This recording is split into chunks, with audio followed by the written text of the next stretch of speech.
Hey Spartan fans, welcome back to this special June recap episode of the Spartan Basketball Podcast. I'm Tommy Bradhauer. In this episode, we hear from Coach Carroll and Coach Dwyer as they recap the June Summer League and talk about what's to come in the upcoming months. First, here's Coach Carroll talking about his sophomore team. I think our Summer League went well. We went 6-6 in league play, lost in the first round of the tournament to a good Glenbar West team. It was a competitive game. We lost by 2, but we put ourselves in a position to win. We did that throughout the entire league for the most part. I think we did a lot of good stuff.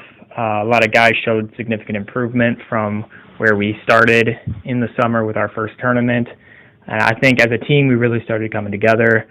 The improvements were there. There's still areas that we need to get better at, which is expected, but I think we're got a bright future, and I think this team will really come together. I'm excited to keep working in the rest of the summer, and I think this will be a fun team to work with. I think it'll be a fun team to play a season with, and I think we could have a chance to be a really good team. And now we hear from Coach Dwyer. Coach, we've seen lots of promising play from guys across all levels throughout June. Does it make you excited to see the players buying into the culture and the seniors leading on the floor? Definitely, Tommy. It's been nice to see, but it's also being realistic about the fact that we've had very limited practices. The varsity can probably get away with a little bit more just because we have a lot of kids coming back from last year that have experience, that have come through the program for the last 3 years. So that's definitely an advantage. The sophomores were probably much more hamstrung just because of the fact that we couldn't get consistent practice times with them. But having said that, a lot of it's on the court coaching and making adjustments, and it was good to see they definitely showed improvement throughout the league. And now that we're getting a chance to move into the camp, we'll be able to kind of start to just slowly teach a few things and make sure everybody's on the same page with a few things. But overall, anytime you have seniors that are bought in, that are committed to making sure that we try to do things the right way, it makes it's a huge advantage for any coach. The varsity boys played against a wide range of teams, and many of them we've never seen before. Were you happy with the way the boys adapted and played against many different styles of play? Yeah, I think it was nice because we saw everything from open style offenses to very structured, disciplined offenses to teams that will run multiple plays, and then defensively, when you get a chance to play against different types of zones, playing teams with more size than us, I think it was nice because it kind of gives some credit to the fact that the kids have paid attention to little things that we try to do. We simulate a lot of things in the last few years in our practices. We always try to work on recognizing different types of defenses. And then also you see right away, hey, these are areas that we need to get better at. And it's not maybe 4 guys that know what they're doing. We got to get to where we have 8. We've talked about trying to always have the mindset of having 10 starters, meaning we know a season is going to be very long. We know we're going to have injuries. We know we're going to have foul trouble. You cannot expect to play consistently, competitively in a high school basketball season with 31 games, not expecting to deal with those injuries. So having just a couple guys on the same page isn't good enough. We've got to get minimally 10, and then you continue to try to increase that number as you move forward, because you never know. You're one play away from an injury, you're one play away from foul issues, and you've got to be ready for everything. And I like our depth and the things that we need to get better at. We're going to start to address those things on July 6th. After watching all levels compete in June, what's the biggest thing you want to improve as a program during July's camp?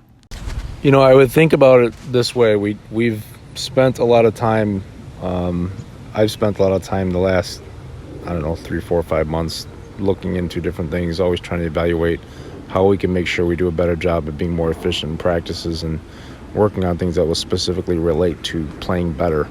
I just don't think any drill that doesn't directly apply to what you're doing in a game situation, I just don't think it has any merit. So I would say the biggest thing is we have 7 key principles of what we want to do in our program player-wide, and that's just their ability to be a threat as a shooter, their ability to pass efficiently, their ability to play defense efficiently, that's on the ball and off the ball, offensively having an IQ and recognizing situations as much as we like to run plays, the bottom line is it will always come back to kids who can see things, make certain plays based off of their strengths and their teammates' strengths. For example, a couple times during the games this past weekends, we've had guys making cuts to the basket knowing that they're probably going to be covered, but it creates an open shot for one of our better shooters. That is a very high IQ play, and it's very difficult to beat teams that have players that can recognize and do those things. So a lot of what we try to do is continue to work on proper finishing with both hands, playing to one's strengths, recognizing the things that you do well as opposed to things that maybe you don't do well. Put your ego aside a little bit and say, you know what, these are the things that I can bring to the table to help this team play better and win and compete. And then you just kind of continue to build on it. And then you go back and you say, okay, well, we need to take maybe our mid-range shooting is our best aspect. We got to get a little bit better at scoring in the post or finishing near the basket, maybe extending our range, all those things. So really it's a combination of really most of the focus is just getting each player better, not just from a skill standpoint. We're going to start introducing the strength conditioning stuff this coming week, so that's a big deal. And then building some consistency as we go into August and September and as the kids get back into school. I'm really looking forward to just getting back to fall, going to high school football games, seeing full crowds, seeing fall sports going full speed, take the momentum off of something like that and carry it right into the season for the winter season. So it's going to be a lot of fun to watch. Lastly, what's in store for July? And going ahead, how does the regular winter season schedule look? Sure, the regular season schedule is pretty much set for the varsity level. We've got two more games that we need to set up. The freshman level will probably be looking to add more games, and the sophomore level will be looking to add more games. The JV schedule is the last thing that we get to work on just because most coaches want to get their regular schedule set. And then what we try to do is we go back and we look at dates and times and opportunities where we can get more games in for our JV team. And the JV games are really a chance for guys who maybe aren't getting minutes in varsity games. Might be guys coming back from injuries, so that'll be a big focus as we move into August. The exciting thing is we actually just finalized an agreement to play out in Indiana against Leyland Marie. They are one of the top teams in the nation. We'll be playing their national team at their place. It's about an hour and 45-minute drive. So, but yeah, the schedule's it's on 8/18. You just have to make sure you click the 2021-22 season so you can see the next year's schedule. I think it's still showing the season we had just completed. Wow, that's really exciting to play such a talented team in La Lumiere. Can you give any more details about that game? Sure. The game is going to be played on Saturday, December 18th. It's a 5 p.m. tip.